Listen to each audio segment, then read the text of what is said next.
Welcome, everybody. First, I'd like to wish Patrick Hurley a very happy birthday today. Yeah. Appreciate you. Should Thank should you. we Happy birthday, force him to man. listen to us singing Happy on Zoom? birthday. No, let's not. How old is Patrick? 40. It sounds very a big foreign one. to say. Yeah. That was a long time ago. It's one of those decades. You feel like you're at the top of the hill now, right? It's all downhill from here. It sounds strange to say, I'll be honest. Yeah. Thank you guys for the birthday wishes. I appreciate it. Right? Why is it that those big 10 numbers freak people out, that they mean so much? 30 for me Oh was my God, I'm 30 for me. I felt like frantic, like I needed to do something with my life. You know what I mean? But 40, I feel chill, to be honest. I feel happy. That's because you've had a 6-figure month. Best birthday present you could have given yourself, my friend. Yeah, that does help. Yeah. So it also, everybody knows Mike, who's become a regular host participant here with Patrick's team. And I invited my friend Effie Colbines to join us today. And we thought we'd do a little soft skills stuff. And I've just watched Effie, how long have you been part of the Subto community? I've been in now for about 16 months. 16 months, and everybody knows Effie. This woman knows how to network. What? I only had $100 for everybody who said that. Yeah, right. In the same bracket as Patrick.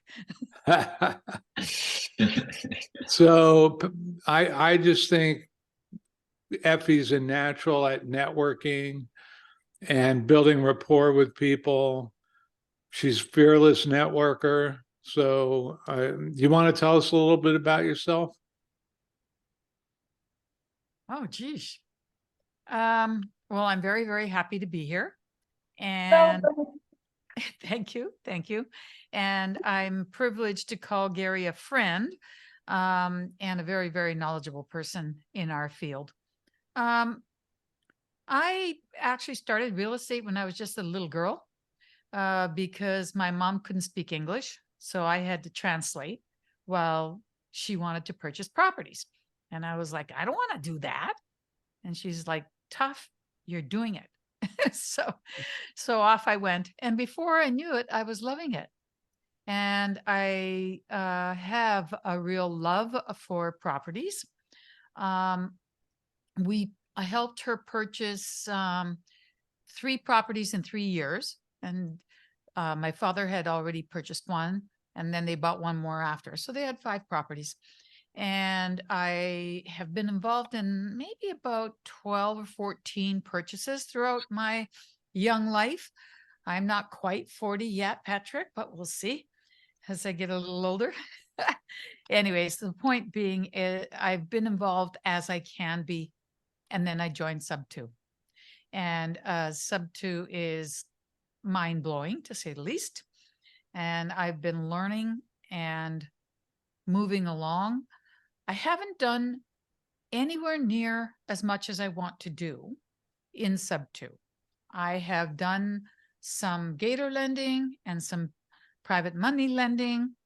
And I've had about 14 deals that have all fallen through.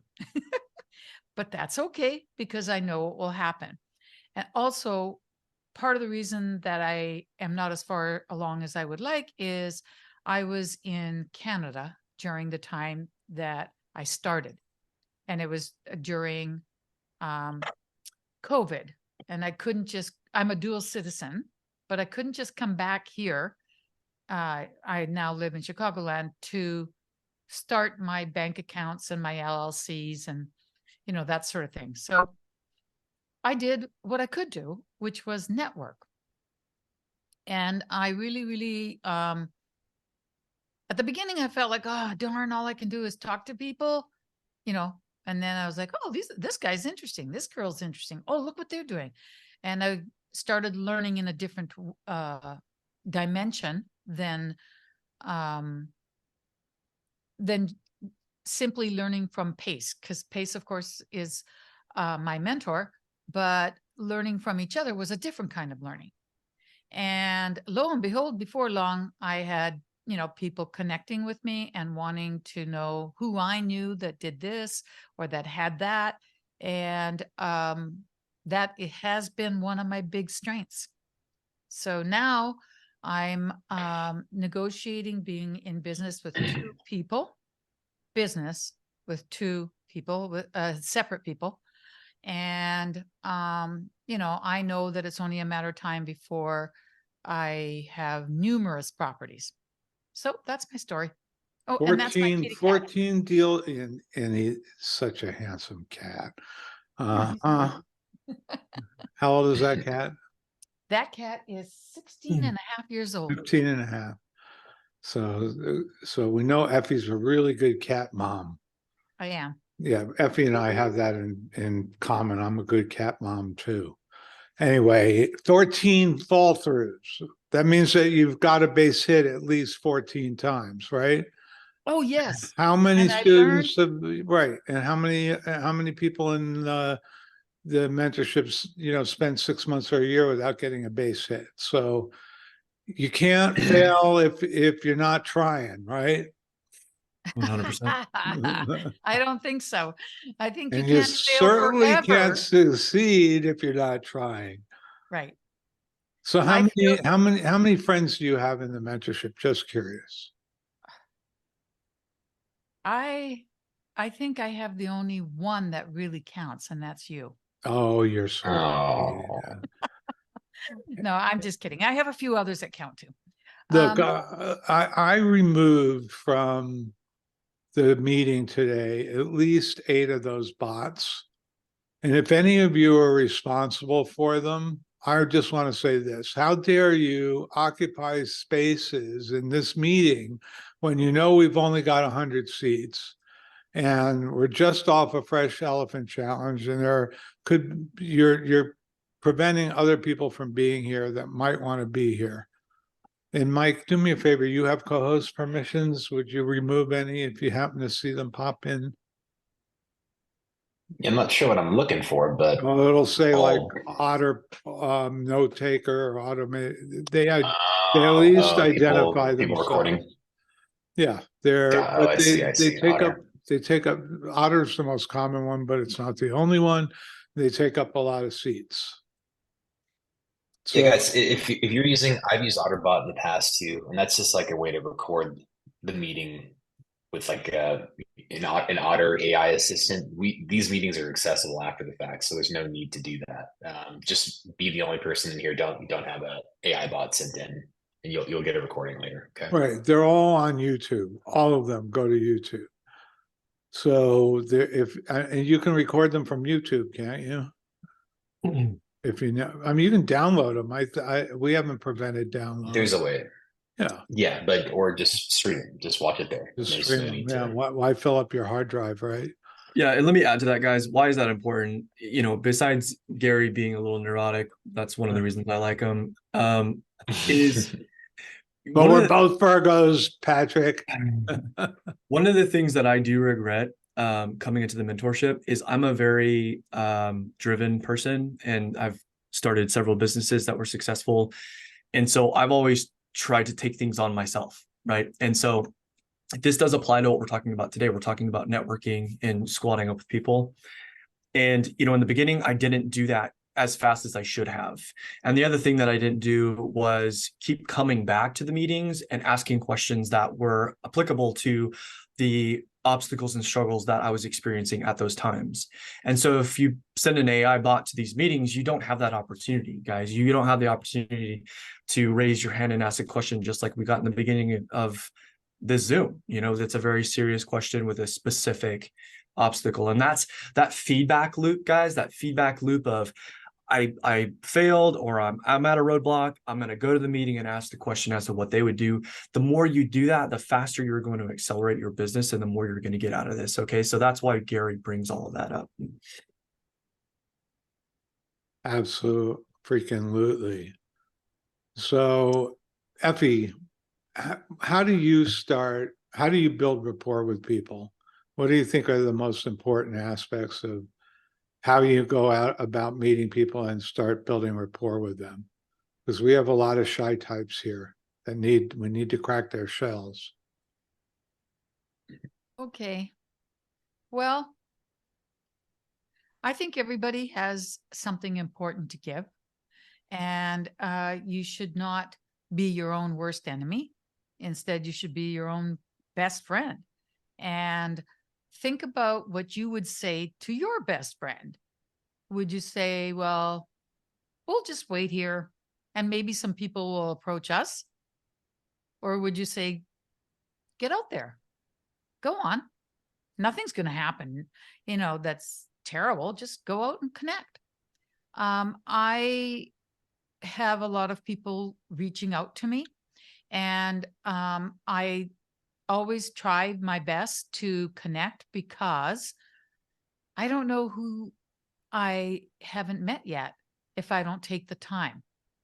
So I like to listen and find out where they're at in their journey and help as much as I can. And you might think, well, gee, if you haven't purchased any assets and only lended since you've come in, what can you help with?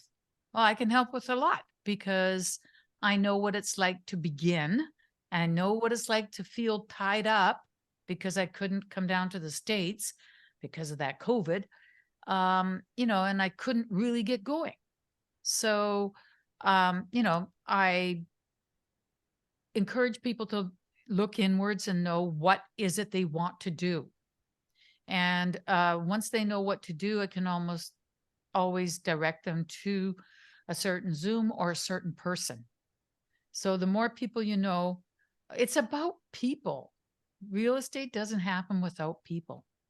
So for me, it's been very, very rewarding.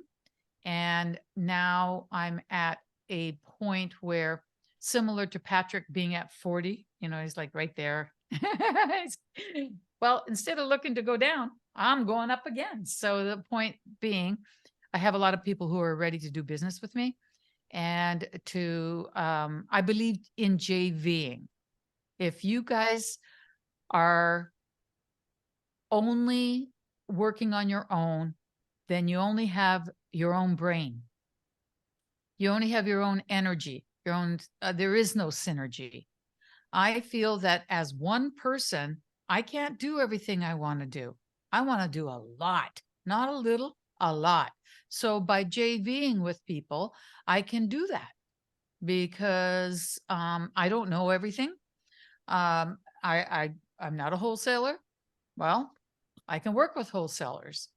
I don't do storage yet, but I know people who do, and I can JV with them. So that allows me to get very wide. And it doesn't mean that I still won't have to pay to build a team, my own team.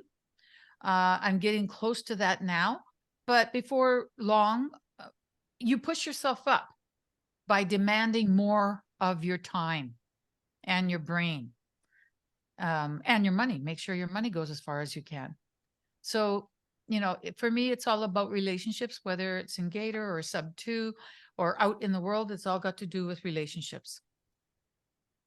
Yeah, 100%. I mean, the reason that I'm here today, and so by the way, guys, I am not the strongest networker. I know what networking is at a high level.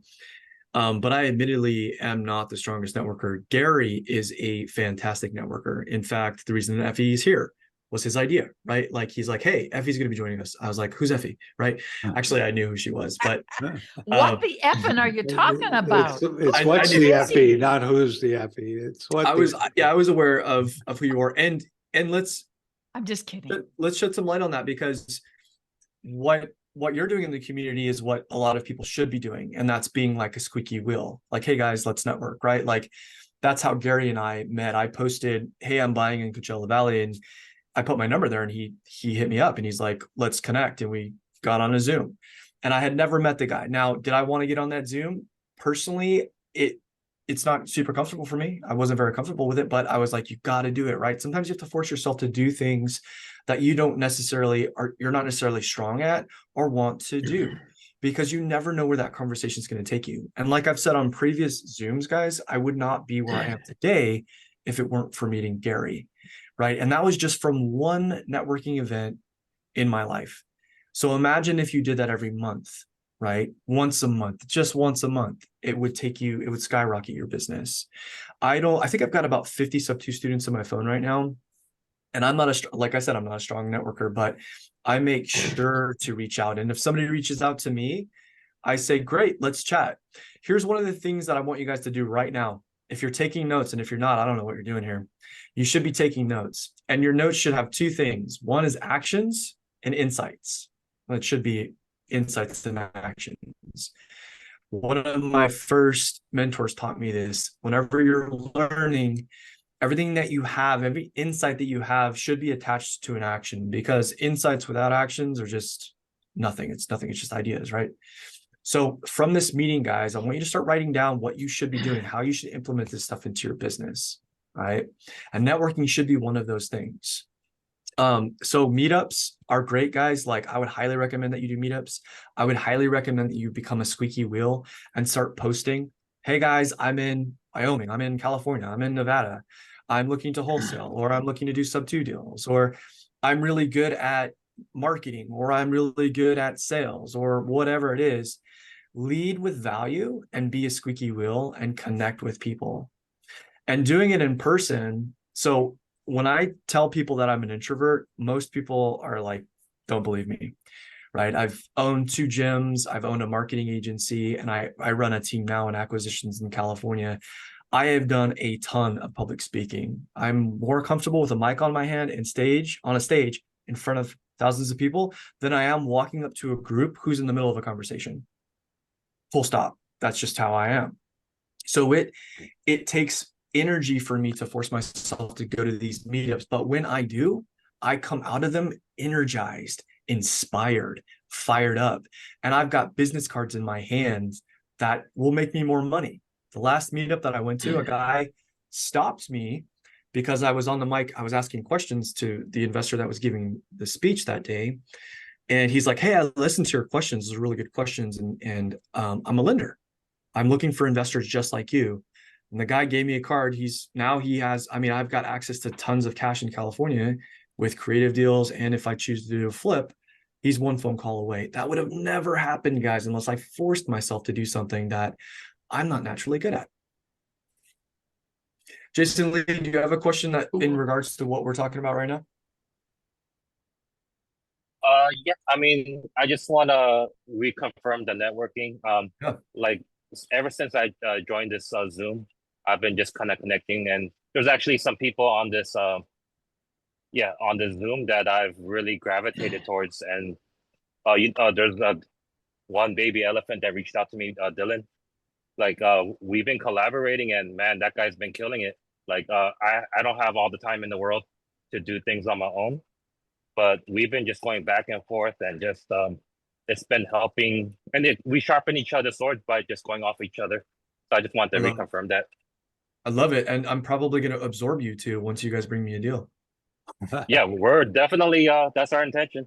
And I even network with Luis. There's a lot of people in this challenge, and I'm always an open book. If anybody wants to reach out, I'm happy to try to provide any value that I can. Love it.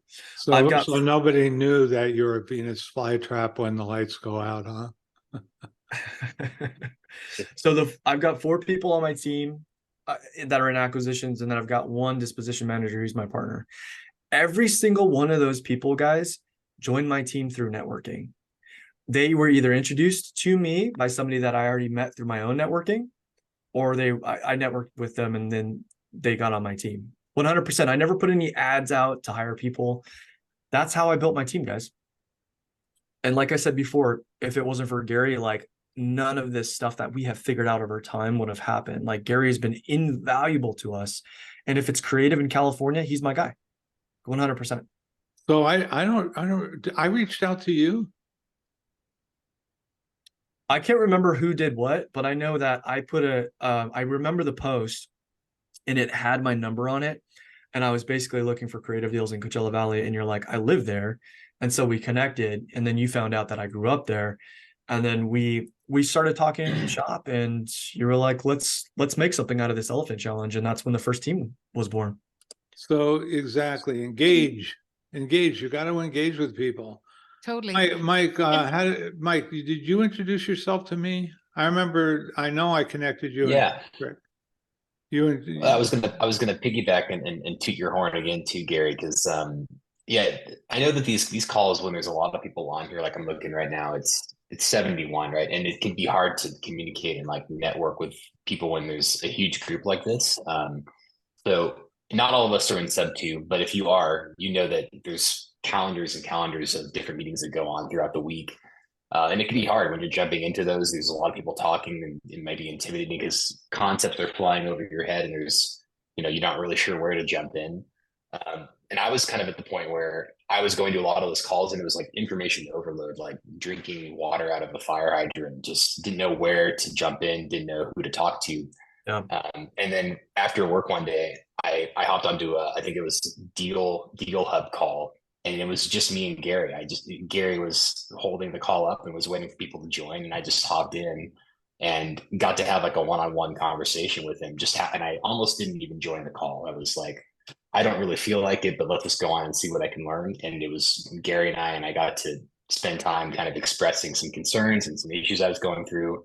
And Gary said, stop all that. The way that you get successful at this is to work with other people that are doing the work and are successful at it, and work with them, right? And that's when Gary introduced me to Patrick. So Gary's a huge connector, and you never know what call is going to kind of lead to the next door opening for you guys. So always put in the time and the energy and the effort, and you don't know what'll happen through it. So, Hey, look, I'll tell you what my secret was. Oh, you got Effie, go. Well, I was going to say, I also reached out to Gary in our transaction coordinating training way back yonder when Caleb did it. I really loved the questions that Gary asked, and I reached out to him. And he is my man in California also. If I need something, he's the one that I go to. I'd also like to answer a question that thank you. That Cindy Zerlin asked a little earlier. She had said, well, what if you're not a Subto student? How do you connect? And I'd just like to say, Cindy, that the internet is a great place to start.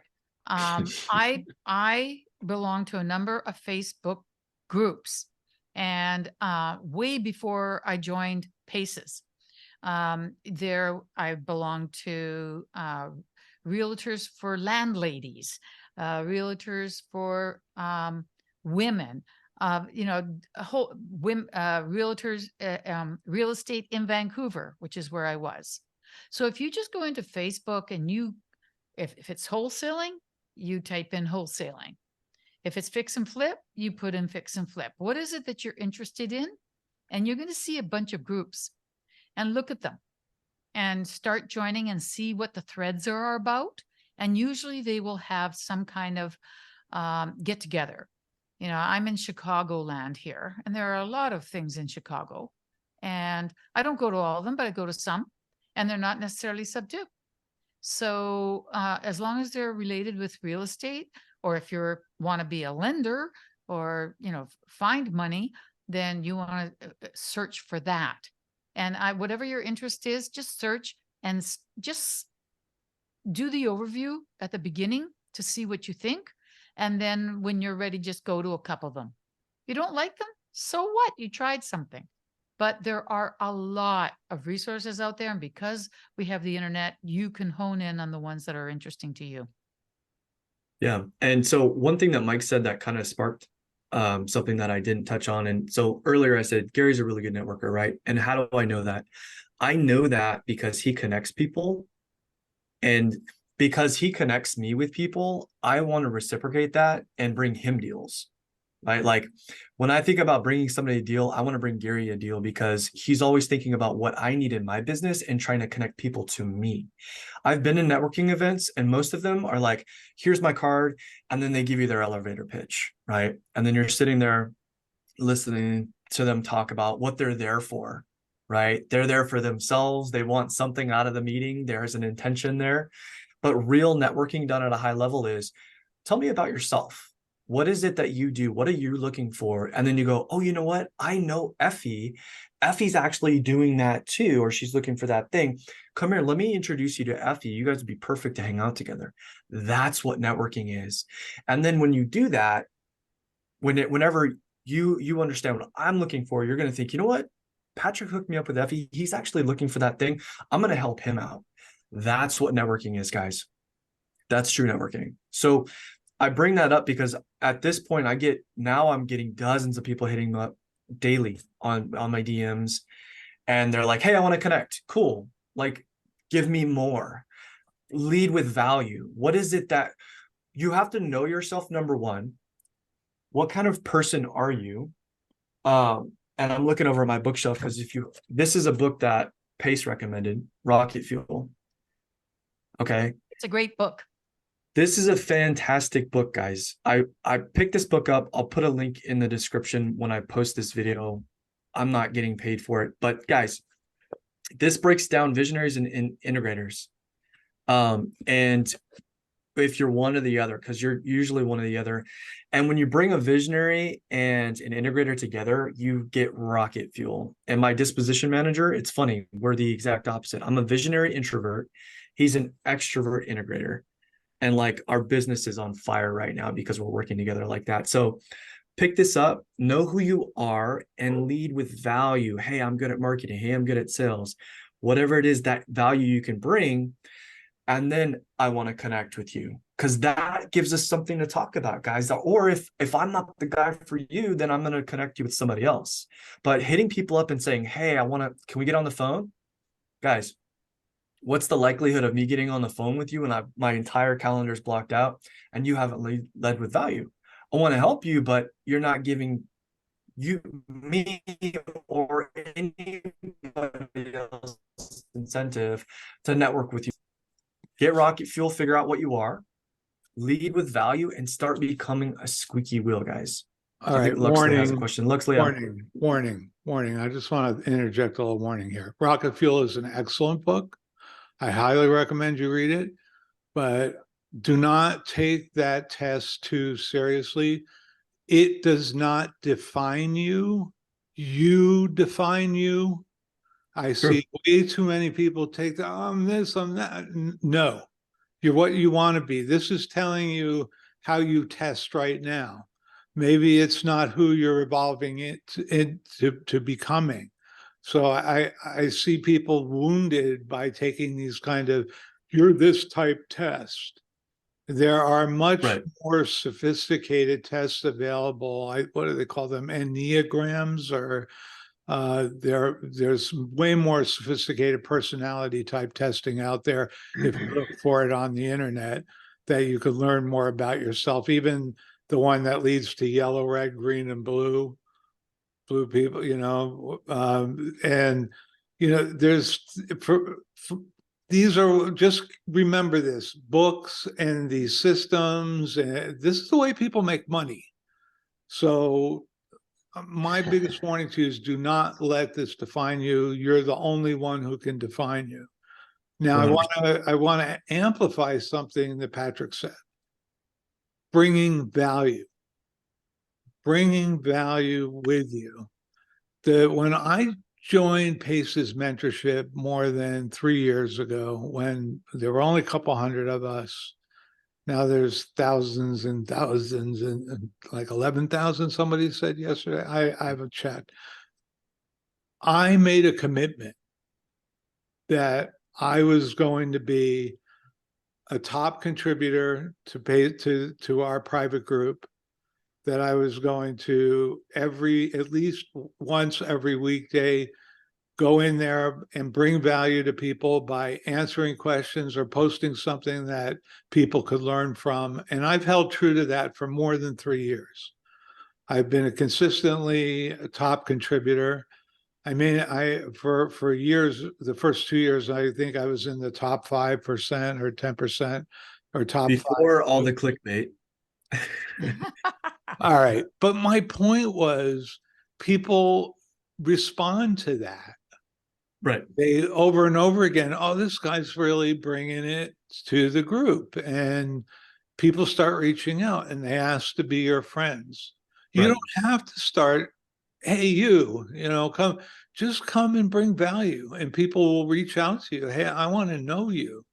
I bet I have more friends uh, in Subto group than just about anybody else. And when Is that a Patrick says he's challenge? got 50 Subto students in his phone, there's at least 500 or 600 in here.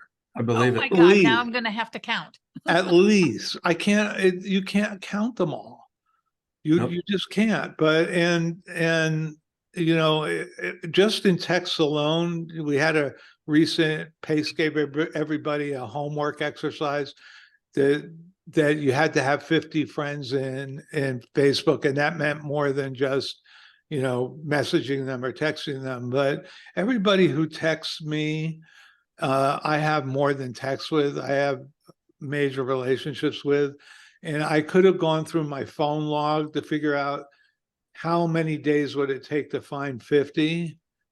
Now, it took 1 month to find 50 in the text. If I had done the phone log, it would have been less. My problem with the phone log is that I'm a little shaky, and all it takes is a slight shake and I delete them by accident, and I don't want to do that. So I'm afraid to touch it. I wish I could put it on low sensitivity, but I'm like that. Instead of scrolling, I'm deleting.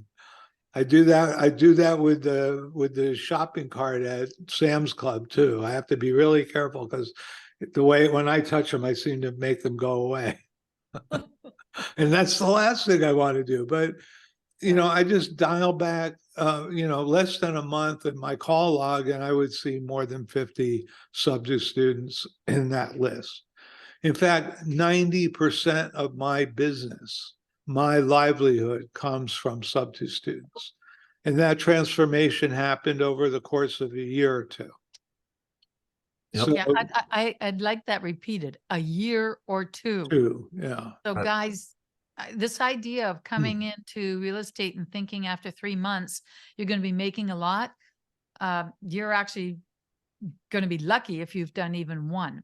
It takes time, takes a lot of time. And that's okay because it's well worth it because you keep building on things. So, you know, but I like the fact that you said a year or two because it does take time. Well, it was a transition into a different business role. And at the same time, you know, I deliberately focused on spending a year creating a business model that catered specifically to Subto students So Aaron has, and other investors. sorry to interrupt you. Aaron has a really good question in the side Yeah. chat. How do you Love bring the idea value? of adding value. Do you have any tips for someone who's, this is a really good question. Do you have any tips for somebody who's new and isn't sure the best way that they can bring value? When a person is not sure what they're good at, how can they bring what can they bring as value to others? So that's a fantastic question. So we've said this in other Zooms before, guys. The most important skill is consistency, right? Consistently taking action. So if somebody hit me up, Aaron, and you DM'd me and you were like, I don't really know what I'm doing. I'm new, but I'll tell you this. I'm the hungriest person and I'll take more action and I'll outwork anybody you meet. I'll be like, I got to meet this Aaron, right? I'm going to get on the phone with this person. And I've said that before. I will take somebody who's consistent and hungry. Those are the main criteria to join my team, over skill, over articulation, over the ability to underwrite, over experience, all of that. I want somebody who shows up day in and day out. So Aaron, what I would say is be honest, be genuine, and tell them that you want to help. You're fired up, you're passionate about real estate, and you want to stay consistent. Okay, that's what I would say. I have a slightly different take on that. All right, Let's hear it. there's lots of ways to bring value. Being consistent is important to everything you do in life. Building relationships, going to work, all of that. Consistency matters, absolutely. But bringing value is, there are lots of ways to bring value. You can bring knowledge. You can help people become creative and think. But there's lots of ways to bring people value. You can help comfort people when they're sad. Some people are really good at that. There are a few rock star students that bring incredible value helping people with their mindset. Yeah. What's your thing? You know, what's your superpower? Yeah, and I want to add to that too. That's you know, this is a great conversation. You're making me think about things and sparking like what I think about when people hit me up. And when I teach sales as a problem solving exercise, right? So when you're talking to somebody about their business and growing it, a great question to ask them is, what obstacles are you facing right now? And you can reveal kind of what they're going through, and maybe you can fill in the blanks and jump in and help them with that, right? Or maybe it's somebody who's new and they're looking for somebody to squat up. You know, Aaron, you're probably not the only one who's thinking that thought. Should we let Luxley come over here and ask his question? This poor guy has been sitting here for 20 minutes now. He's got a question. Don't take us off track, Lux. Better be related to what we're talking about, Luxley. No, I don't know, but no, I just wanted to help emphasize what you guys been saying. I mean, I've been in the business for over 30 years. I've been in and out of it. And networking is probably one of the top things that helped me with the success I've had. You know, strangers.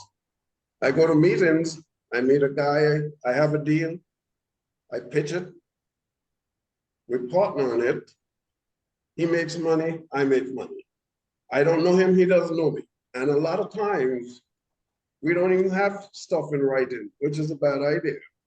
But, you know, it works for me. As long as we do what we say we're going to do, it all works out fine. But you have to be persistent at it, which is key. As a matter of fact, talking about consistency, the house I'm in now, I sent a postcard to a lady about another house she was selling. And I've been in touch with her for 2 years. I was in the islands, she was here. And I end up buying this with the least option from her.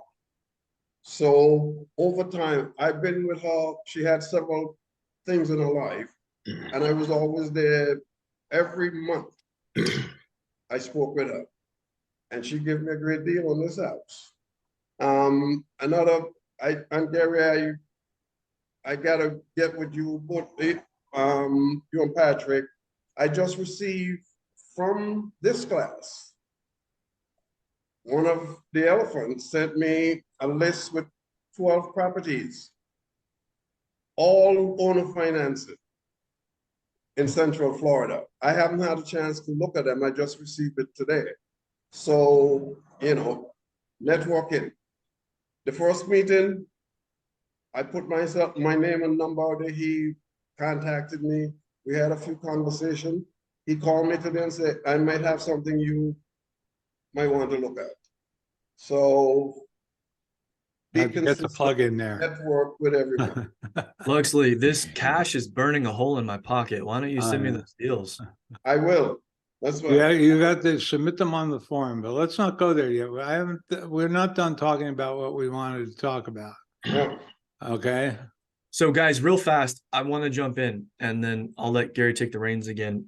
Guys, actions are everything, right? What you're doing moving forward is everything. It's going to change your trajectory, right? It's going to make sure that it's going to dictate whether or not you're successful or not. So the insights that you're getting from this, you should be writing down actions. And one of the actions that I want you to consider is write down what value you have to give. Know yourself and identify those things. Write that down, guys. What can you bring to the table? Make a list. And what is it that you're trying to accomplish? What do you need? Because when you think about it, if you really think about it, everything in this life, this world is reciprocal.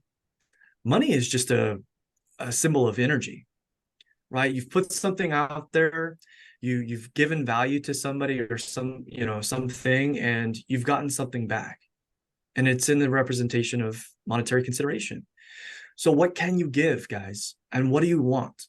Write those things down, because the more clarity you bring to that, the faster you're going to put the key in the lock and turn it. My turn. It certainly is. It's always your turn to interrupt Always me. my turn.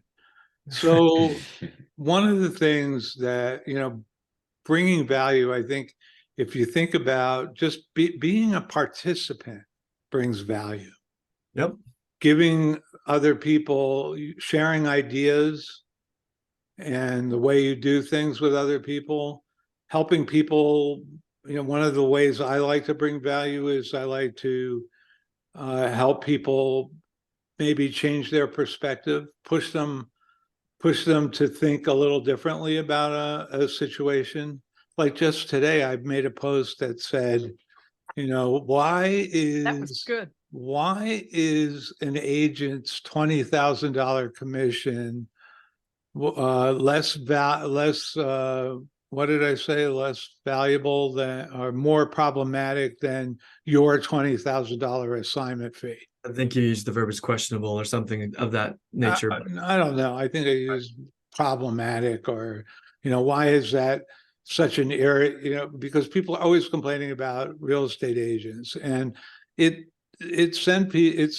triggered a discussion with a lot of people. I think at least 80, 90 people participated in that discussion. I haven't looked at it since this morning, and it brought out lots of new ideas. That's how that brings value. All I did was get in there and provoke some thought. You certainly provoked something. Well, there was I chose not. a lot, but I added one sentence to that, and then I moved back to my calendar. Anyway, the bottom line is that I didn't offend anybody, but I made everybody think a little, and everybody that participated, we shared a lot of different perspectives on that same subject. And I think some people were like, wow, I never thought of it that way. So just making a thought-provoking post can bring value. If you help expand people's minds or their thoughts, if you're in the Circle app and you see somebody asking a question that you can answer, don't be afraid to answer it. That's called bringing value. Mike, were you like feeling something there? Yeah, I was gonna maybe tap into that same vein. If all of those things that, are being recommended right now, don't work for you and they're not practical enough, there are people are coming onto these calls and stating their problems all the time. And if you're listening to those problems and a light's going off in your head saying, I think I could probably do something about that, that's your cue to go out and reach out to that person and collaborate with them on how to solve that. That's value in and of itself. So if you're drawing a blank, you're not sure, you're coming to these calls, I don't know how to help out Pace. Like maybe that's just out of your reach for now. I don't know how to help Patrick or Gary or Effie.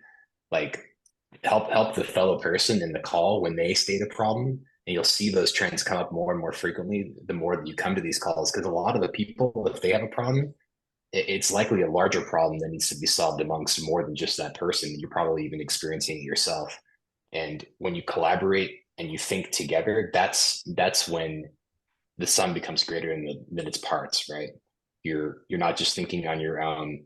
You get to work with somebody else who you're actually contributing to their issues. And like Patrick said, the visionaries and the integrators working together get a lot further than each individual on their own. So listen, be training yourself to listen for problems on these calls when they come up, and then just without thinking, go reach out to that person and say, hey, I don't know how maybe I could solve this problem for you right now, but I think we could talk about it and maybe figure something out together, and then go branch off with that person. And that's value created right there. And then bring that to the larger community, listen for problems.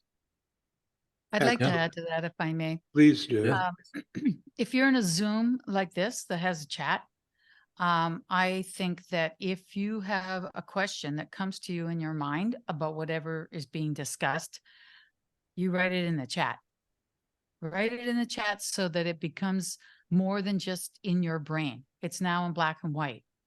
And I think people do read the chat. They should. And someone may respond. And the thing is that if they don't respond, you should raise your hand. It takes a little bit of practice to do it, especially when we're talking about something like Zoom. You know, it's not exactly natural, but it does allow us to get together from all the different parts of the country. And if you participate in the Zoom, if you participate in the chats and you see who's there, and keep your camera on, unless you're doing something we don't want to see. You know, the point is that it's hard to talk. Like eating with your mouth open. Yeah, really. It's hard to Yeah, talk when to black screens. But if you allow yourself to at least be seen and don't worry about your environment. And this is coming from someone who, when before I moved in here, I was living in my daughter's basement because I had moved to Chicago. And I was in the basement with her beer fridge in the background. And every once in a while, they'd come down and get a beer, you know, or whatever. So I didn't let that stop me. I don't blur my background. I just, wherever I am, I am. I don't care. Wrinkles, cats, fridges. I'm not putting on a face for anyone. I'm just me. And if you don't like me, that's okay. You're probably smart. And if you do like me, hey, that's good too. But I do think that by entering things into the chat, it's the first step to finding your own voice. So try to interact in the chat and try to turn your camera on if you can. So we talked a lot about networking and meeting people and how you can attract people to you. The other thing I thought was good to talk about today, and this is everybody, first of all, is everybody getting some value from this in the chat? Just yes or no, or, you know, is it, you can put yes or hell no. You can put, I don't like Effie. That's no, okay. you can't. Too. I'll dump you from We the will meeting. definitely kick them from the meeting if they say I'll that. karate chop you, as Pace would say. By the way, Mike, I've helped Pace a lot. Believe it or not, I've made suggestions to him over the years. Simple little suggestions that he's adopted that have made his. I recall a time when he was really frustrated with students complaining that they weren't succeeding, they couldn't get anywhere, they were lost, they felt abandoned, and Pace is creating thousands or hundreds and thousands of hours of training on different subjects, different Zooms, bringing in different people. How could you not be getting value? How can you not be? And it was killing him inside. It was eating him up because he wants so much. I mean, there's nobody more genuine. I hope all of you, in spending time with Pace in the Elephant Challenge, understand what kind of man he is, a person. He is such a giving person, and he takes it very personally when people are critical or more, not critical so much as disappointed in him or what he's delivering. And I wrote to him and I said, Pace, I think maybe let me bounce something off you. But I think we're at the point where we need a team that focuses on student success. Just as a dedicated success. This is just one of the many suggestions that he's adopted, and the MSA was born within a couple of weeks. We had the MSA team. So, simple little offers of help. So one of the things I wanted to just, before we go into any deal specific stuff, was talk about rapport, building rapport. And number one thing you want to be leading with in building rapport is empathy. And Effie, we could rename you empathy just as easy as Effie, or what the empathy, you are extremely empathic. People forget to bring that with them to the business table. They'll do it socially, instinctively, but they forget that they need to bring that quality to the business table to work with them. So when you're talking to sellers, when you're talking to other investors, be empathetic, and there are techniques you can use to show that empathy. One is always make it all about them. Make it all about them. Be interested in what's going on in the other person's life. Tune in to the problems that they're having, and label them. I see you might be struggling with paying for your house. What's going on? Are you having, and I and you is very effective. So can we sometimes work that way, but be very, very tactful and deliberate with your choice of pronouns when you're talking to people. That can help. Effie's shaking her head. I think you do this instinctively because I've watched you. Right? Everybody get this? I think it partly comes from having been a teacher. That's it. And also having been a mom. And I didn't, well, mom skills definitely, but teachers, that's a transformative thing. Yeah. How long were you a teacher? Oh, well, God, I hate to think of when I got my degree. I think they were just coming out with paper at that time. Oh, okay. Back in the days of the mimeograph, yes, right? Yes. Yeah. And We would all take that, smell it. Oh my God, let's not think about that. But I will say that there is something very important about being able to understand a person's perspective. Yep. At one time, I was teaching ESL to adults, English as a second language, to people who are 16 up to 72. And in the school, this was in Vancouver, and in the school, most of the teachers were Canadian and Canadian born. And I guess because I managed to get rid of my accent, they thought the same of me. But that wasn't the case. I had also had to learn English when I was a child. So, when I let them know that I completely understand, and I remember mixing up chicken and chicken. I remember that, and how I finally got it straight in my head. And that when they tell me that it's just too hard, I say bullshit. I had to learn it, and I had to get rid of my accent, because back then accents were considered, you're a foreigner. Now if you have an accent, we think, damn, they're educated. They've got one language more than me, at least. So it's easier now because we're more inclusive. But by letting them know that I had been through it and that they can't get that over on me, I had a lot of cred as a teacher. But I also, listened carefully to what the issues were, because sometimes they were greater than the surface showed. So yeah, if you take the time to listen, I think that goes a long way. I'd also like to say one more thing about getting out there. Don't be afraid to be uncomfortable. Pace is a fantastic mentor. He's a huge giver, and he likes to make us uncomfortable. Because when you're uncomfortable, that's when you're learning. If you're comfortable, well, that's it. There's nothing really going on.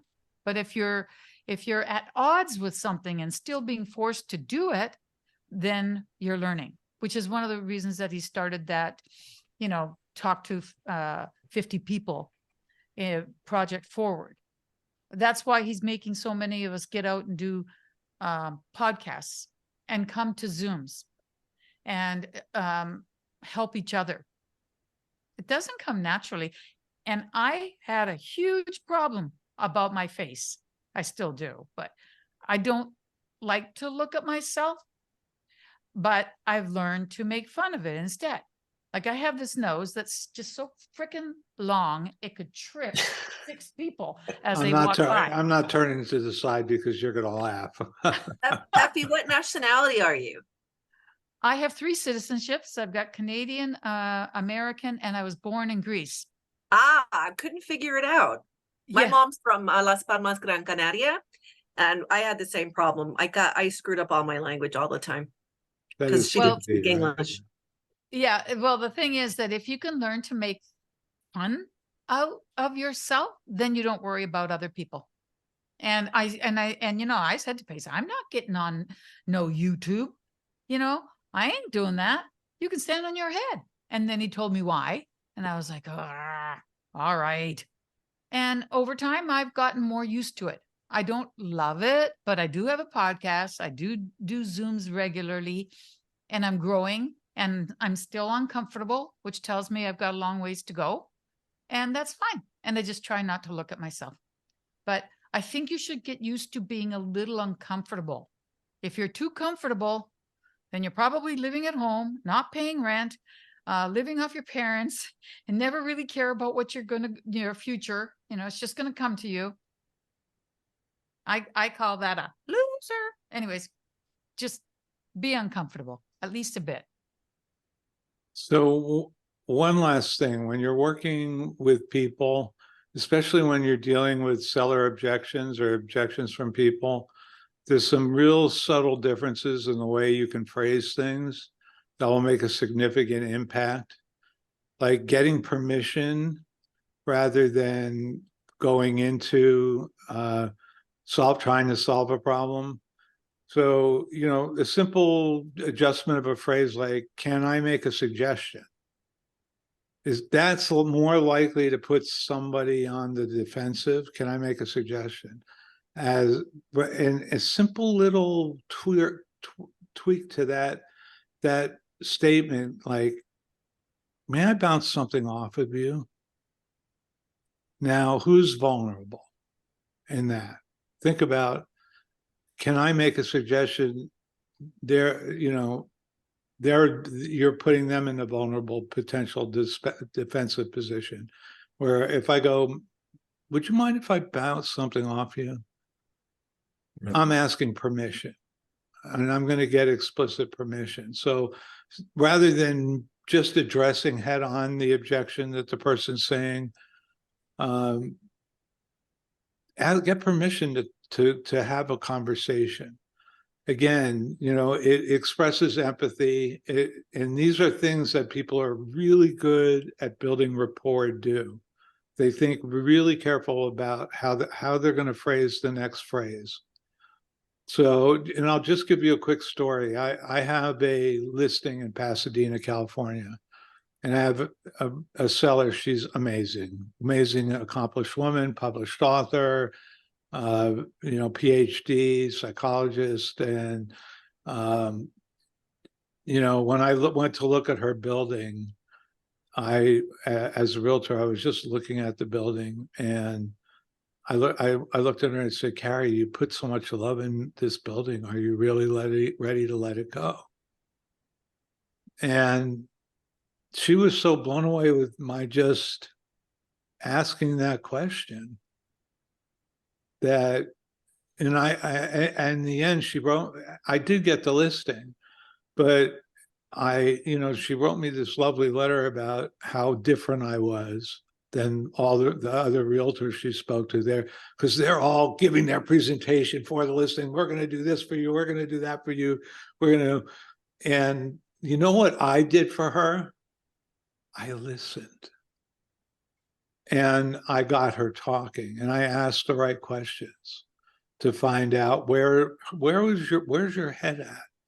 And yesterday, I had a follow-up with her because I'm looking at the market statistics, and I'm realizing that her property, because it's vacant and it was her business and it's beautiful. She did a high-end remodel on this office, a little complex, but at the moment it's not generating any revenue. So it's hard to give an investor a revenue story. And otherwise we're looking for that unicorn buyer, the next Carrie, who wants to move, that wants to fall in love with that little Shangri-La she built. I mean, this is gorgeous space. Plus, there's outdoor space. You walk in here and you're like, I could live here. We're talking about office, right? Commercial space. I could live here. I'll move in. I'll add a shower to the bathroom. I'll live here, because they're handicapped bathrooms, of course. But it's fire. It was once a house. But yesterday, when I had this conversation with her, I wanted to try to broach the subject of seller financing. And when I mentioned it, she reacted really strongly against it. And she said, well, finally, when I got her calmed down about it, she said, well, I'll pray on it. And I said, well, Carrie, there's got to be a reason why you and I were connected in such an unlikely way. And, I just planted a seed. And I think that, I'm going to be able to follow up with her, but empathy, people, rapport skills, always focus on, make it about them, not you. It's not your agenda. It's not the deal you want to make. It's what's right for that person. Make it about them. So good. We're only 4 minutes past 4. We try to finish up at 4:30. And I think we beat the whole relationship stuff. Unless somebody has a specific question about relationship building, networking. Let me jump in real fast, Gary. I just want Sure. to add one thing to button up this, because guys, write this down. Sit up in your chair right now, take a deep breath, pay attention. So what I'm about to say is going to make you a lot of money. I've been teaching sales for over 20 years. If you do not have rapport, you have nothing. I'm going to repeat that. If you do not have rapport, you have nothing. Okay? Rapport can be dissected. It's composed of 2 parts, interest and empathy. Interest should be simple for you guys. Most of you guys are interested in something. Try to be interested in who you're talking to. That's the part. And that will lead into empathy. Now, most of what Gary and Effie have talked about today is what we know as empathy. Feeling, right? Feeling for somebody, understanding where they're coming from. But empathy is also something else. And it's what you guys have been doing in the chat. And you might have not even noticed it, right? She brought up ESL and somebody in the chat was like, oh, my older siblings were ESL, right? Or I'm from Greece. Somebody in the chat, oh, I'm from Greece. Guys, that is also empathy. Empathy is reciprocation, right? It's mirroring what somebody has said in the conversation so that they understand that you feel how they feel. That is empathy. Okay, guys? Interest will bleed into empathy in your conversations. And if you can do that in the conversations that you're having with networking and with sales, you're going to get a lot more done in your business. All right, guys. So from that, I'm hoping that you have derived some insights and you're going to start taking actions on those ideas in your conversations with people that you're networking with and in the sales conversations. All right. All right. Do you want to open it up to Q&A, Gary? Yeah. Well, just remember, everything we talked about today is useful in every aspect of your life, not just business. Right. Right. So, all right. Does anybody have questions they want to ask? You can ask on this topic or any other topic. We'll just open the floor now. And I'd really like to thank Effie for being here with us. It's so kind of you. Give Effie some love in the chat, guys. Oh, thank you. And again, My wish pleasure. Patrick a happy birthday. Patrick turned Yes. 40 today. We won't all sing happy birthday to him. But We can keep the number to ourselves, guys. Let's keep that number at. you spilled it. I'm proud of the fact that I'm 69, over 69. Nice. Love it. 3 All right, guys. days. I get a million DMs every day. If you don't A have lot more. questions, something's wrong. What do you got for us? Cindy's yawning. Uh-oh. Kalila Sorry. returns to the stage. All right, we got some hands in. Hey, what's up? First, I want to say I appreciate the in-depth conversation about rapport. It's definitely something that I think all of us can take into consideration when we're trying to network with others, just some of the small things to show that the human side of you, and you're not all about just a transaction conversation and go on to the next. So I really do appreciate that. Love it. My question was, I'm actually in the middle of my possible first deal. This is a owner finance deal. It's a single family rental or whatnot. And I was actually talking to a Subto leader, actually trying to help me in negotiating the property or whatnot with the agent. But I'm not sure what happened with the particular person I was working with, but I haven't been able to get in touch with them via email or phone call or anything. So I'm kind of in a situation where with the agent, they want to kind of move forward and to continue negotiating. And I want to see if I can wrap the deal up. So that's kind of where I am. I can submit this to you guys or whatnot to do a JV with, because I'm very open to that. And I am a newbie, so I'm willing to roll my sleeves up and learn, do whatever I need to do to understand the process of actually wrapping up a deal. So I just wanted to kind of put that out there and see what should I do or what can I do. So let me just clarify. The person that was helping you with this deal was another elephant leader, or were they a Subto student? They were, I guess they're considered a leader. So they host, they own the some Zoom hosts. They're like a Zoom host every now and then on certain. Okay. Can you do me a favor and shoot me a message on Circle with who that person is? We don't have to mention it here. And then what I'll do is I'll reach out to them personally to make sure that they're no longer working the lead. If they are, I'll make sure that they expedite the communication between you two. If they're no longer working it, I'll jump in and help you. Okay, no problem. I appreciate it. Thank you. Of course, 100%. Okay. Go ahead and hit me up on Circle right now, and then I'll take care of it for you. That was a good answer, Patrick. Yep. Is it Dina? Oh, yes. Hello. Hey, Dina. Thanks for all the inspiration tonight. That was wonderful. Oh, glad you liked it. Yeah. I actually am coming from when we were talking to realtors. I'm really struggling getting through the assistant. I can't seem to get through this guy's assistant to actually talk to him about a property.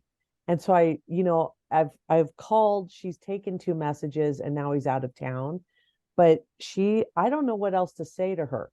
So I was hoping for, like, Is she also an agent, or she is not. I asked her that. I was actually talking about the property, and she's all, well, I can help you. And I said, oh, great. It's been on the market for 89 days. Can you tell me a little about that? And she's all, tell you about what? And I asked her, are you an agent? She goes, no, I'm just his assistant. I'm like, okay, well, is there any way like I can just leave a message for him? Can I get a number? Well, no. What do you need? And I'm like, okay, well, is it vacant? Are they living in it? Like, and I got just a little bit, and I'm like, yeah, is there any way I can just leave a message? So I'm not sure. Do I just cut bait, or do I I can give you my take on it and how I operate. So I use Pareto's principle in everything that I do, the 80-20. Right. And if you make 100 phone calls, 20% of the agents that you're going to talk to understand what you're trying to do. Okay. 4% of them are going to be VIP agents. Okay. You break it 80-20, you take the 20, you take the 20% of the 20, you got 4. Right. Mm-hmm. And so what I tell my team members, if there's an agent that is difficult to work with, is that in line with what our business model looks like? The answer is no. Absolutely right. not. So you have a couple avenues then, if that's the perspective that you're going to be using to run your business. You can go around them, or you can keep pushing to try to go through them, right?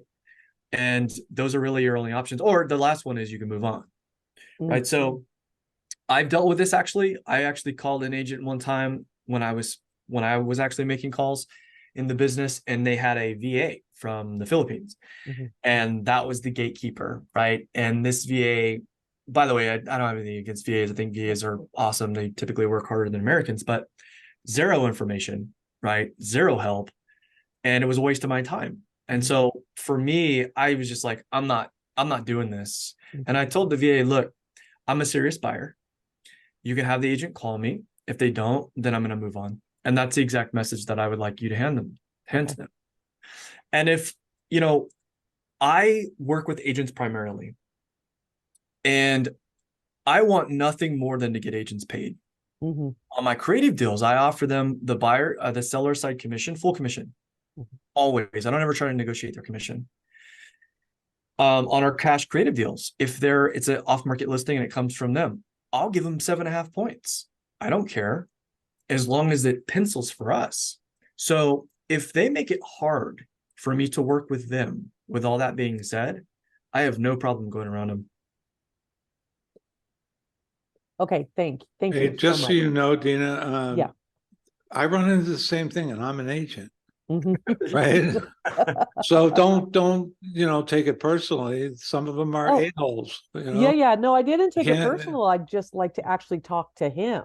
Yeah. How did he Yeah. even know Call- she's calling him though? So I what, mean, I mean, I've left messages, I called the cell phone and they just don't call you back. I don't know how they sell houses.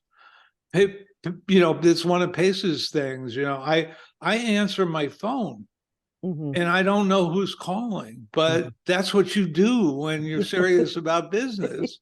So I may have to, hang up on a few people or trying to sell me something or being rude or, but how is it that so to Patrick's point, is this really somebody you want to do business with? They're Right. just Yeah. hard to talk to before you even get in, a foot in the door. They're this difficult to deal with. Who wants to deal with them?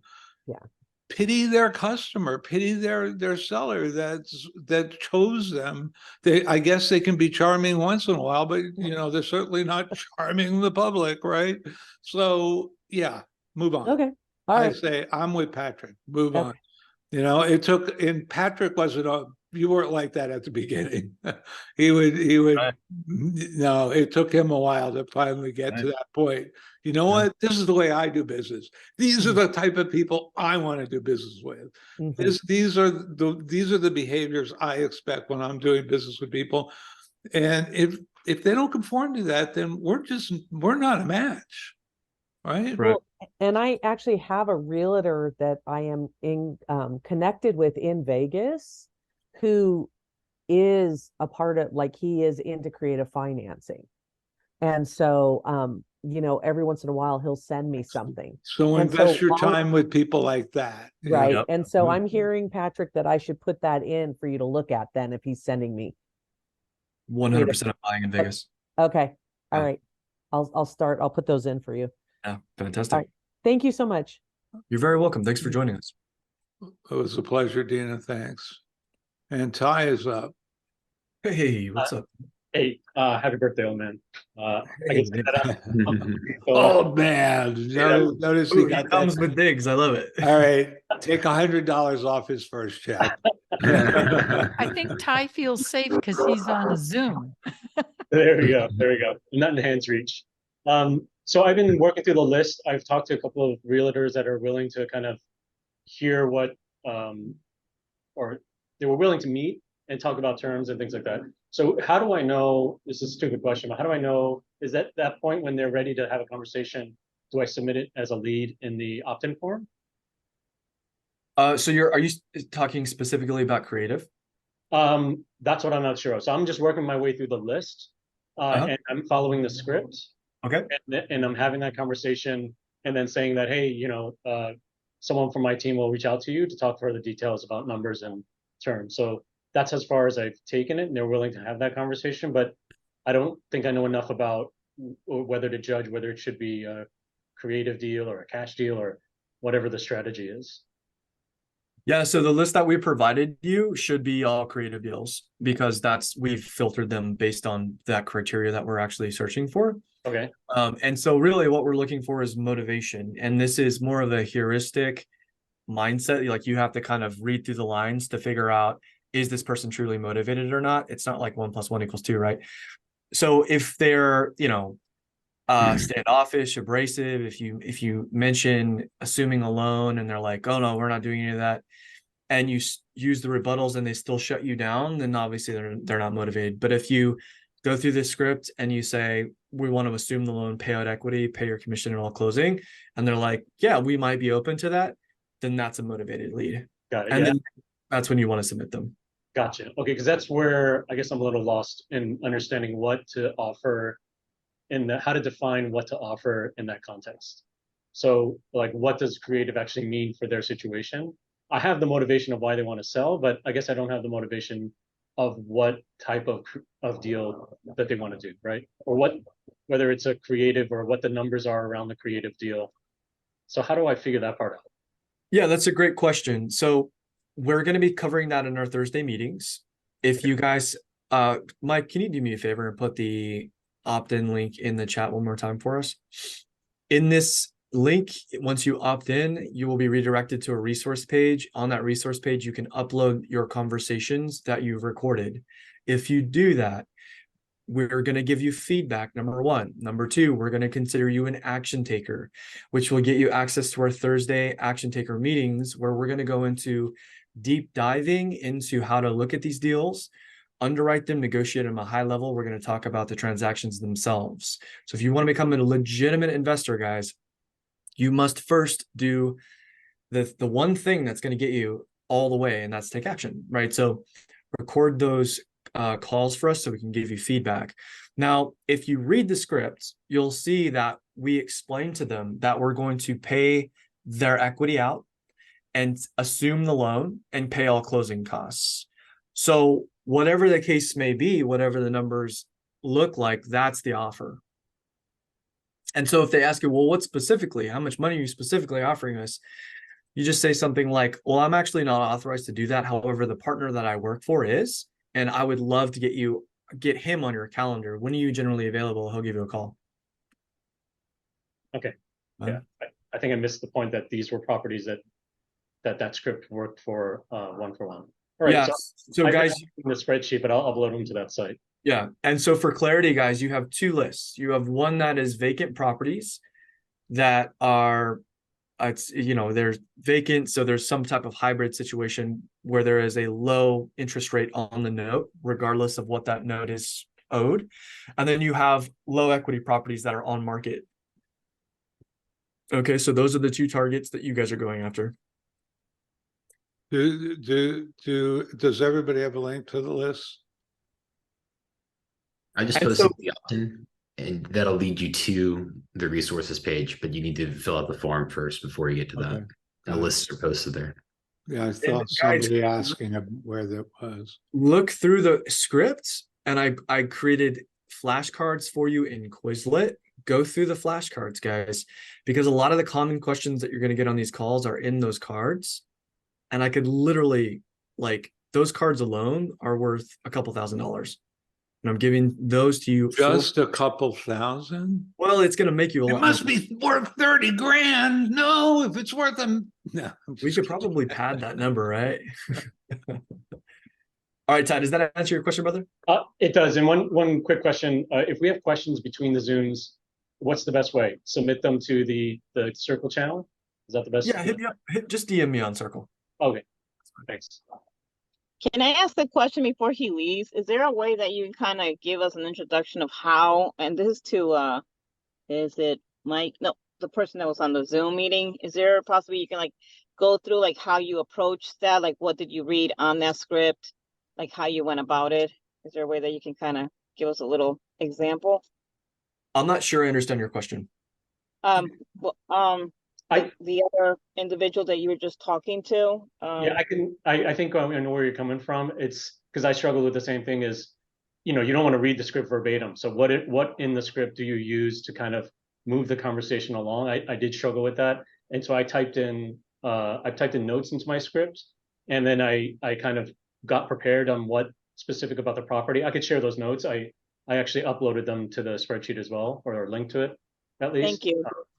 So yeah, I don't know if they're right though. That's the thing. It's just I don't know anything about real estate. This is day 3 for me. So I'm just trying to figure it out as I go. So I don't know if I'm the best Way to take action, Ty. You're incredible, dude. I'm serious. That's insane, guys. Do you hear that? He's 3 days in and he's already taking action, doing calls. That is what you have to do, guys. You have to jump in and make mistakes. Okay, you don't have to know everything. You don't have to be perfect. So in a lot of these calls, we talk about the 5 pillars. The 5 pillars is the structure of every sales conversation that you're going to have. If you ask the general condition of a home, that's going to open up a conversation. Whoever's on the other end of that phone is going to start talking. Great. They might give you a couple opportunities to build rapport in there. Fantastic. And then you just follow those bullet points. The 5 pillars, guys. Is it not? Is it not? What? Yes, and Not? yeah. Hello, Gary. Hello. Hi. Can you hear me? Hello. We got you, buddy. First of all, hi everybody, and I'd like to thank you, Gary, Patrick, and Effie for all the great advices. I used to struggle with the meaning of rapport, and now you teach me how, like, the meaning of rapport, just simple interest and empathy. That's very simple. It's not like what's your football, what's your game, what's you like. It's not so much about that. It's about empathy. So thank you. And I have one question. I made an effort to make calls, at least 10 agents a day. So today I called 10 people, and because I have a full-time job, so I have to wake up early in the morning to call people in Florida. So I wake up at about 5 o'clock, and I started calling people there before I start working. So I use these the script and the flashcards here.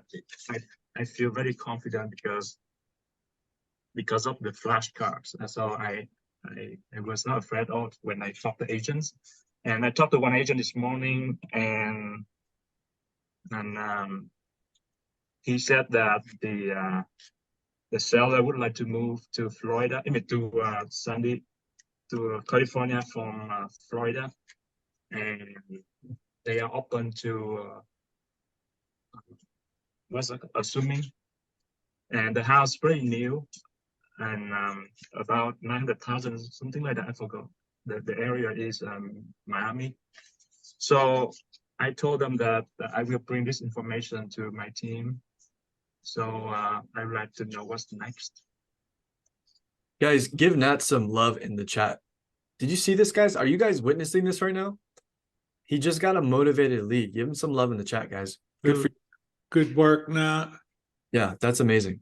Mike, can you do me a favor? Can you put that link in the chat so he can submit his lead? Sure thing.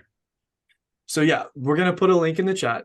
And guys, so for the resource page and the submission form, I would bookmark those links, guys, on your computer so that you can access them. But go ahead and enter the information inside of that form. Okay.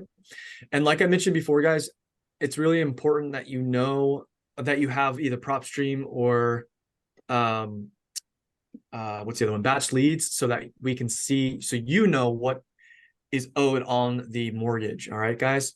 So if you don't have one of those programs, make sure that you guys do get it. Squad up, share each other's credentials. Don't tell anybody you did that, but do it. Okay, so he'll give you the link right now, and then just go and enter all the information in, and we'll take it from there. Yes, and have another question. Sure. I got some agents that sent me like every day like a link, and it shows about sellers that are open to seller financing. So every day I have a list of that. So I should call them first, or what should I do? Right now I have a few of them right now. In my experience, if they're offering seller finance, the terms are probably horrible. Okay.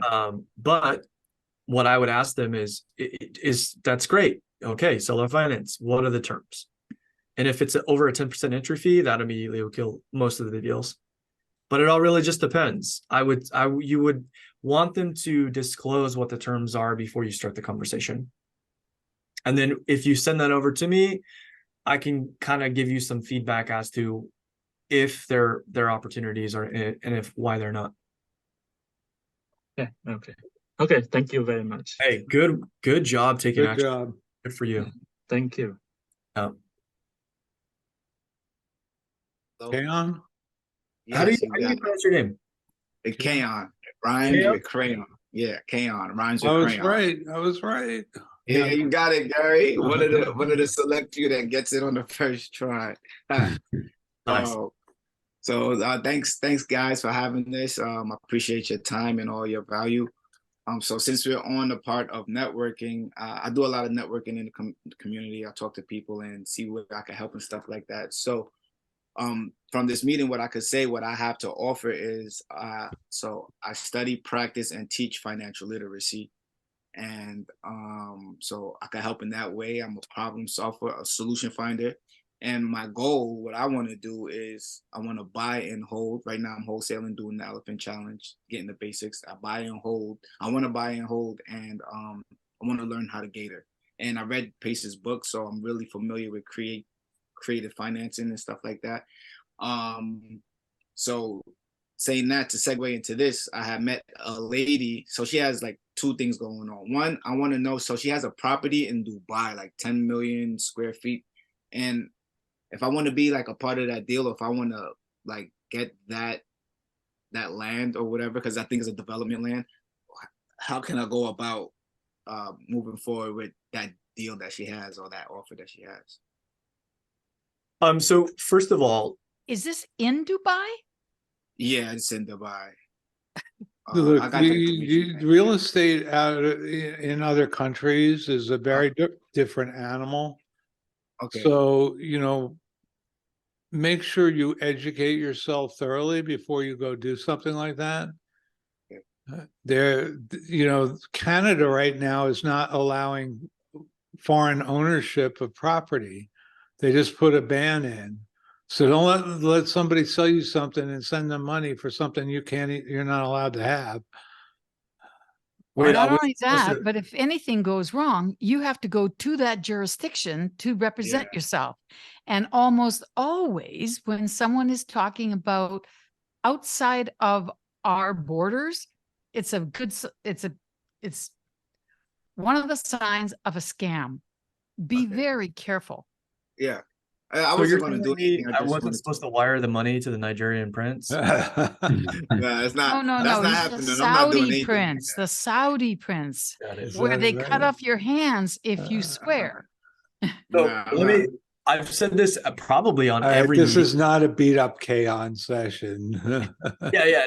Listen. No, but I'm worried for him. It's all love here, right? And Keon, so I've had this conversation probably on every single Zoom, because this is a very common question. And I get people hitting me up in my DMs as well. And they say, hey, I got this specialized property, multifamily, 50 units, this and that. And I'm like, cool, how many deals have you done? And they're like, this is my first one.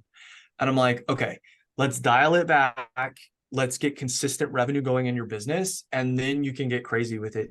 Even in my business, dude, like we're closing multiple transactions every month, but I'll have one of my team members come to me and they're like, hey, I got this, maybe this seller finance deal. Or like one of them is like, hey, I drove by this house and it looks like maybe we can go direct to seller.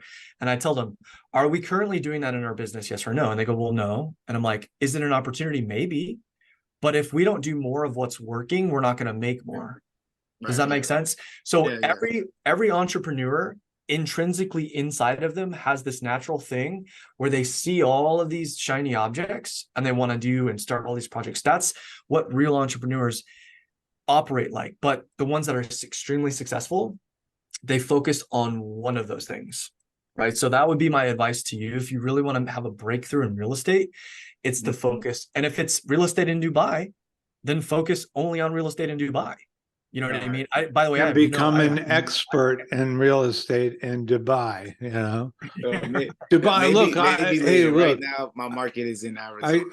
Kaon, are you just looking for an excuse to go there? Because it is. I've looked at pictures of that city, and it's like, damn, I want to experience that, right? But it's a remarkably beautiful, innovative landscape, but stick with what works. Hey, That's we're about the running only over. thing that's innovative about it. Do we want to start being a little more disciplined about ending these on time? We do. So let's get to these a few last questions so that we can help everybody Okay, answer. Mario and All right. Gloria are the last ones, and go take it away, Gloria. Keon, thanks for hanging out with us, bro. Thanks, Keon. Sure thing. You gotta unmute, my dear. You are talking to nobody. Unmute yourself. Okay. There you go. There I am. Okay, so thank you for the session. I loved what was going on, what you talked about and everything. And hi, Effie. I met you in prior Zooms. Where in New York are you from? Oh, I'm in Connecticut. Connecticut. Oh, okay. Yeah. I won't hold that against you. Okay. But I used to be in the Bronx. I just moved to Connecticut. The Bronx. My whole family's from the Bronx. I know the It's Bronx. true. I spent a lot of time 172nd Street in the Bronx. Was it Yes. 272nd Street? Yeah. Yeah. Well, I was right up there by Gun Hill Road. So to make this very short, did your list, Patrick. I was working on the North Carolina in Concord, and came across this first call that I called to the real estate, and it was a VA. He has a VA loan. Are we doing VA loans? 100%. My last up to was a VA loan. Okay, so then I'll get back and talk to him. Because what I said to him is we could work out, and I was trying to explain to him, but I told him that I would have my partners explain to him what was going on. It's a beautiful house. He said that the loan was a VA loan, and that I asked him, could we do subject to word? He said he doesn't think so. I said, but you need my partners to talk to you about it. Okay, great. Yeah. As long as they're open to the idea, then we consider that motivation. Okay. Yeah. And guys, just to give you something that's helpful, we've said this before on Zooms, the most important pillar out of the 5 is motivation, because that tells us, are we going to be able to move the needle here on getting this transaction to the finish line? And what exit strategy truly is in front of us? What does the seller need to do? Do they need to sell? Do they want to sell? Right? So motivation is super important. So make sure you unpack that on the calls, guys. And that's going to really help you focus your energy on deals that will eventually close. Thank you. Hey, good job, Gloria, taking action. Thanks, Flora. Oh, I'm an action taker. Oh, well, then we're kindred spirits. Ario, what's up, man? Hey, how you doing? Thank you all. Thank you all. I appreciate all the time that you and the effort that you guys are taking here. My question was, Patrick, when you mentioned that you guys, I guess, primarily work with an agent reach out. And so my question is, what's the criteria that you're looking for or that you're pulling in order to call the agents? Are you looking at ARVs? Are you looking for days on market? Is it the equity? Is it, what are you looking for? In terms of how are we identifying the context in which we're reaching out to? Mm-hmm. That's a fantastic question. So in the beginning, we were doing what I would refer to as spray and pray, right? Which is what most people are doing, right? And so we are very big on metrics in our business. And what we've discovered after texting 10,000 agents blindly, and I say blindly because we were pulling data from brokerages and texting cell phones. And let me just stop you real quick. The reason I'm asking is because I'm an agent as well. And so I get text messages. I get all those. So that's why I was asking. 100%. Yeah. And so, yeah, what we found was out of the 10,000 that we texted with the intention of getting them on the phone immediately, 3% of them said, okay, I'll get on the phone with you. And 1% of them actually presented opportunities to us, right?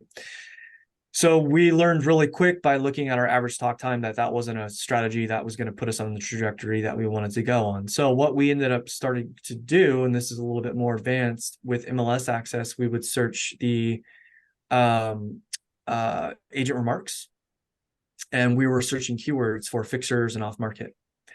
Because as you may already know, there are agents most agents are trained retail, right? That's what they get into, and they have a retail mindset. And there are some agents who understand investing and they have an investment mindset. And the difference between the two is everything with a business that's based in wholesale. So that's really what we're doing. We're trying to identify those agents who understand the investment world and who are willing to work with us. And then we're compiling those agents in our business, and we have them on an ongoing outreach program. So that's basically how we find most of the agents. The other ones are on market or coming soons. We've had more, well, I don't know. I don't actually have the data on that. I have to look at the numbers, but it seems lately that coming soons are more of an opportunity for us because we can get to them preemptively before they go on market and say, I'll give you a cash deal now before you go on market. And if they take it, great. If they don't, then we're no longer interested. Yep. So those are for cash offers. What about the you said the ones creative that are active on the MLS? I mean, is there certain days? Are you doing days on market or? Yeah. So what we've found in our market, and I'm sure this applies to most markets, is that when it comes to fixers, we're talking specifically about fixers, yeah? Correct. Okay. When it comes specifically to fixers, what we found is if the seller is truly motivated, it's going to go under contract within 14 days, maybe even sooner, depending upon the market. So we set filters for 7 days or less.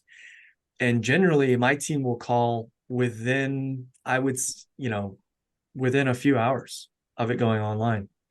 And the reason that is that we want the listing agent to represent us on the deal. Gotcha. So we want to be first. We want to strike when the iron's hot, and that's in the very beginning. In the beginning, we used to go after all days on market, and now if an agent brings me an opportunity, it's on market, it's not their listing, and it's over 14 days old, I won't even look at it. I'll tell them it's not an opportunity, and they'll be like, "How do you know that?" And I'll just say, "Metrics, baby." Okay. And these are primarily you guys are doing just cash out or like fix and flip, or are you guys doing subject to or creative on those? So in the business that I'm running in California, we are only doing cash deals. Okay. That's it.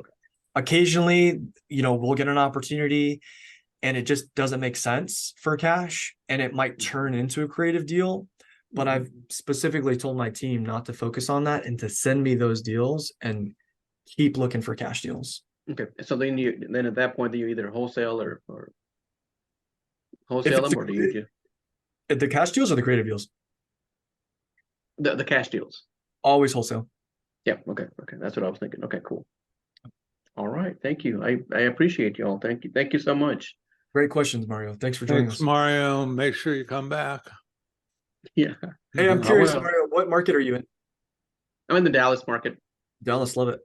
Mm-hmm. Yeah. Okay, so that was the last call. I want to thank again Effie for joining us and sharing her wisdom. Hope you enjoyed hanging with our little crowd here today. I sure did. Is this your first time hanging with a bunch of baby elephants? No. No, you've done it before, huh? Okay. Love it. All right. Thanks. And happy birthday again, Patrick. Yes, happy birthday, You Patrick. should really, really enjoy this one because it's only going to come along once every lifetime. So have fun with it. I will. Thank you very much. Don't hold out for that next lifetime. You never know when that's going to happen. All right, guys. Thank you all. We'll see you Next Monday. Tomorrow.